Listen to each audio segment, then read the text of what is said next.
Okay, so all the dash lights and everything are off, saying everything's normal. Check the transfer cases, they all say they're unlocked. However, this vehicle is still acting like it is locked up in four-wheel drive. So when you go to make a U-turn, as you're going to see right here, you see it's actually coming to a stop almost.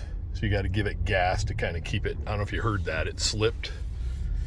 So there's definitely something going on with the transfer case or something like that.